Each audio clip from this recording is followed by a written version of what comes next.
Hello everyone, welcome and welcome back to NCHANZPLACE. So this will be the second part of the Joker series from Queen Studio. So the first one was the life-size bust.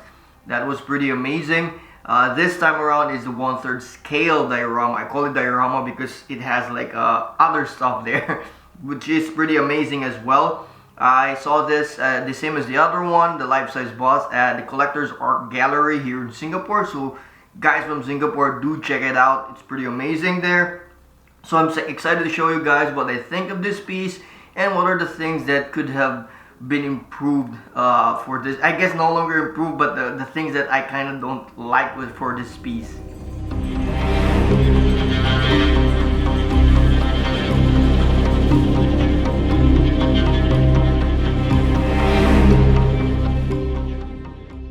So as always, let's start with, how do I say, the information. First up is the size or the scale. It's 1/3 scale, so it has also this different version. So there's a regular one, which I really don't recommend, where there is no back part of the, I would say, the diorama, meaning there is this no makeup table or something. And it's also not having the rooted hair, so that is actually the regular one. The premium one has this rooted hair, meaning the hair is how do you call this, like a synthetic hair. But the rooted, I kind of don't think it's rooted, but that will be later. I try to explain. And for the deluxe one is the rooted hair and the makeup table or something. So those are the two different versions, and it's a 1/3 scale. So imagine it's 1/3 scale diorama for the deluxe edition. In the website, it didn't say how much is the edition size, and I also didn't have the chance to check below or underneath the base what is the edition size as well. So sorry for that one. If anyone knows, maybe from Queen Studios, do let us know. At least I didn't see the edition size in the website. So let's go on to the piece itself. So this is a 1/3 scale. So one of my favorite scales right now is 1/3 scale because it has a good combination of showing a lot of detail and also having a presence in your collection. So I actually have a lot of 1/3 scales, so that's why I love this scale. The bad part or the downside of that is if you missed the opportunity to put in the details, like for example this is Arthur Fleck and this is Joaquin Phoenix. That's kind of tricky because you have to really get that. If you make a mistake with the faces, it's very obvious, and it's the same also for this one. So I mentioned before in the life-size bust, with regards to the face, it actually has this angle. Same also again for this one. And what is a bit weirder, or for me a bit more obvious, is that when you look at the face straight front and you really go in closer, you will definitely see that the face is a bit weirder, and you will at least for me, I automatically see the so-called rooted hair. I don't think it's rooted because the face is polystone. It's not the silicone, so it's kind of pasted in here. So that was I would say kind of obvious, which I actually didn't like. But there are angles that I've seen also that the face looks amazing. It really looks like Joaquin Phoenix. That's what I call the money shots. I really love that. But if you look straight front, he looks weird. He looks really different. So I mentioned earlier I wouldn't recommend getting the regular one. The problem is he is doing like this in the table and without the table, meaning the regular with just the chair and Joker. It wouldn't make sense. For me, it absolutely looks weird. Like he's leaning or something without the table. Or you can make your own diorama makeup table. That would be amazing, I would say. So another weird thing about this piece is actually the body.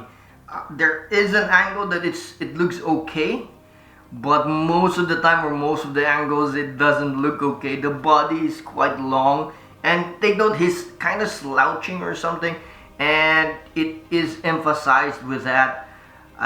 It looks weird, really really looks weird and very noticeable. So I think if you have this and you plan to display it, I mean, you should plan to display it in the good side. Otherwise, you will always be bothered by that very long body. I don't know, at least just for me. I'm not sure if the measurements are correct, but yeah, it looks weird. The same also as for the life-size bust. I explained this in that video. You can check it out also.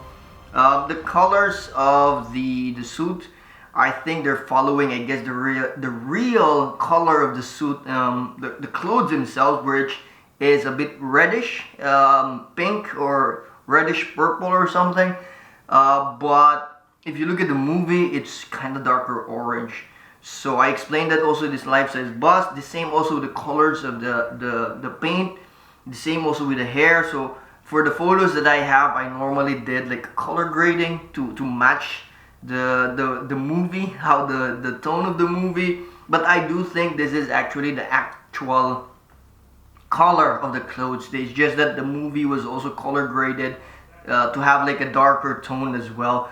But overall, I guess again it's the same issue, or for me nitpick, I guess an issue for me, because I really want the same tone, same as the movie. But yeah, it's the same having as the life-size bust, that you have to color grade to really match the tone of the movie. So that being said, there's quite a lot or a handful of, for me, like issues or nitpicks or things that looks weird in this piece. The most noticeable is the body. That one, I think that's the part where I'm always bothered. But everything else, the details in the hair, the details in his face, in terms of likeness, again, the same. There's like some angles, but the suit itself, the tailoring is pretty awesome. The base itself, even though it's just ground, I do wish I'm not sure in the movie, I couldn't remember if it was carpeted, but I like there's some texture there. The details of the makeup table is pretty awesome. Dude, check out my photos. There's like real like newspaper. I do wish they have like a real paper that is like, I do not know, like coated, like just to make it sturdy or something, but should have been like a real paper. That would have been amazing. My favorite also was those mugs and everything else. It looks awesome. The light up feature is awesome. I really love that. You know, I think in this scene, because this is one of the scenes that's very iconic as well, where he was waiting to be in to his turn in the show. So you know, I think he placed some paper towels there. I think that's easy to do. So if you guys, you have this, put that, please show some photos. That would have been very amazing. I really want to see that. That's pretty awesome. And again, the details is impeccably good. So overall, I kind of like not feeling the piece. It didn't reach to the level I was expecting about this one, because I really love the movie. I like the tone of the movie. I like how Joaquin Phoenix did the character, or do to the character. I really love that, and I was kind of expecting also in the statue. But for this statue, it didn't live up to that expectation. But compared to the life-size bust, that one looks amazing. You can feel maybe it's because of the details in the face, maybe. But for this one, there's for me like too many flaws. But either way, if you really like this one, my recommendation is get the deluxe version, because I mean, unless you know how to make dioramas, because it makes sense with his elbow, all of that. So there you go. Those are my thoughts on this piece. I hope the 1/2 scale looks way better. I hope that would be amazing. And then also the photos of this one, do check out also my Instagram and also in Facebook. Normally I also post there for some of the photos here, some videos as well, and also the ratings. You can check it out in my website. I'll place the ratings there for this review. And yeah, hopefully you enjoyed the video. As always, if you like it, click the thumbs up and help me share with everyone. And also subscribe to my channel if you haven't, so that you'll help my channel grow. So see you in the next video.